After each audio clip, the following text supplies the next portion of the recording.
be able to play along in this tempo.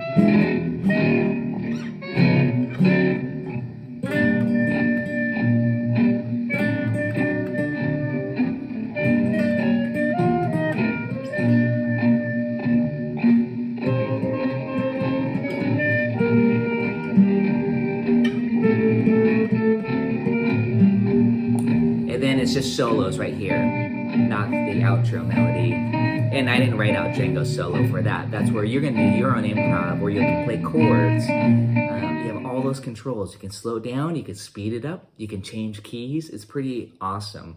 And I highly suggest everything this term, all these songs that I'm gonna be sending you in etudes, they will all be in Sound Slicer. Because at first, I was playing, or I basically used, I don't know how many of you know the Django Fake Book. It's out there in Google land. A lot of people use it, the Django Fake Book, for gigs. I mean, it's a great resource for the chart. And I passed it out, I think, for this song. Maybe I did the lead sheet where there's no tabs, but they have it wrong on the second A section on the last two bars. Wrong is subjective because maybe there was a particular Django recording where he did that, where he kept the A flat 7 instead of A minor to D7 to G.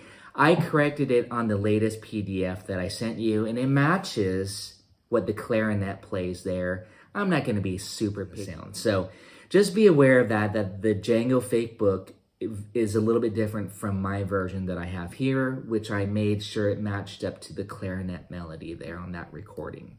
D7. We're in the key of G minor. We're starting on a D7 chord here. That's the 5 chord. And the beauty of this intro is this pedal tone, this common tone, this D note, with that little rhythmic motif. 1 and 2 and 1 and 2 and 1 and 2 and. But the cool thing about it is the shifting kind of a bass note or chord structure. Listen to this. I'm just going to play the bass.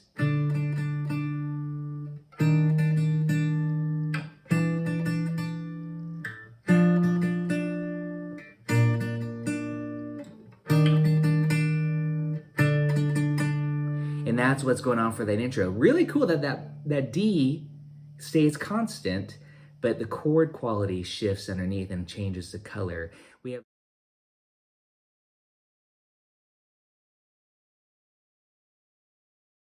E dominant 7. That's just a 3-note voicing here, E dominant 7. There's no 5th in there, okay? And then F6, okay? And that's just a 3-note voicing of F6. We're missing the C note. You could put the C in there, but I wanted the F in the lowest note to hear that walk-up bass. B flat major 6. E flat major 7, I'm doing it differently than I did it here in measure 2. I'm doing it like this. There's a 3-note voicing. It is in time. 1 and 2 and 1 and 2 and 1 and 2 and 1 and 2 and 1 and 2 and 1 and 2 and.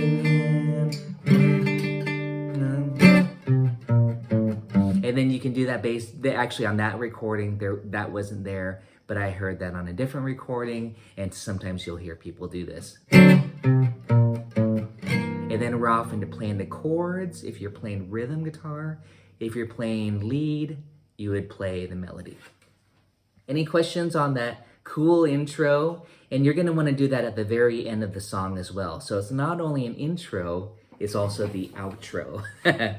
We're in the key of G minor, by the way. We have the 1 chord, the 5 chord, the 1 chord, and then this is often notated as F7 going to B flat, which is a relative major of G minor, but I wrote it as a F/A, beat to the B flat, which is the relative major.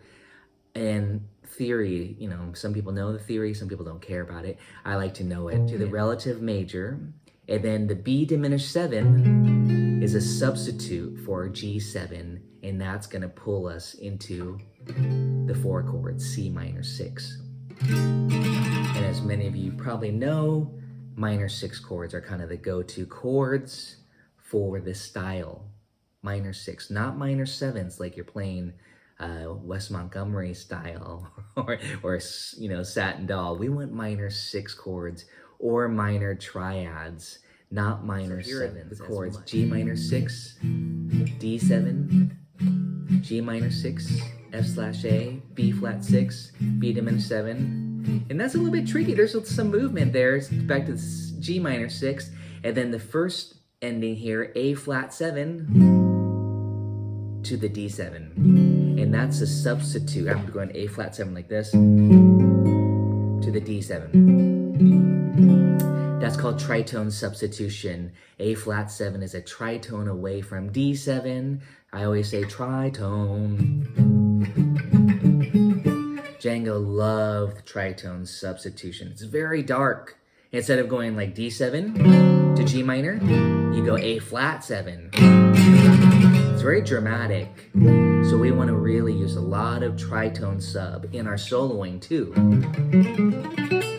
It's very much a part of the gypsy jazz style. Django is to use tritone sub on dominant chords.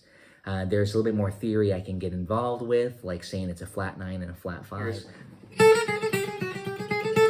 Half steps, he's playing half steps all the time. Well, in this case, he's on G minor 6, and then he goes up a half step to A flat minor 6 for the B section for 4 bars.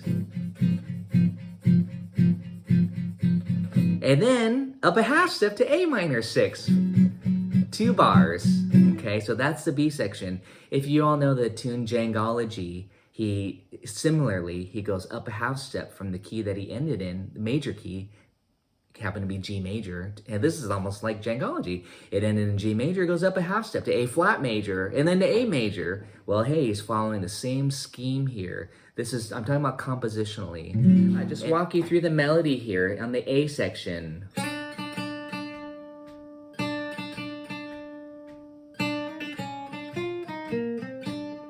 Now that phrase is the one you're gonna wanna work on here. I'm slurring the 3-4-3. I'm probably gonna just use a tab discussion here instead of the notes.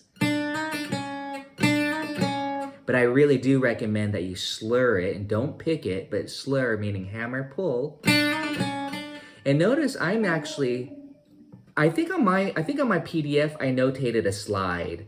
It's not notated here, but I would slide the D to the D flat like this.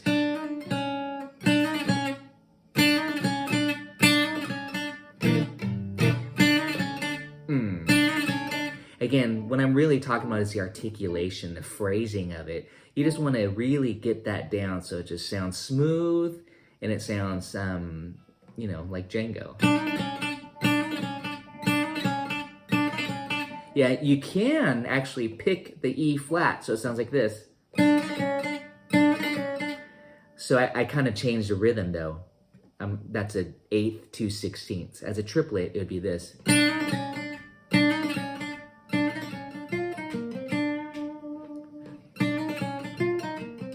Very, very pretty. Here, but you have to kind of stretch and get this F.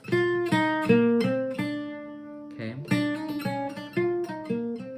2, 3, 4.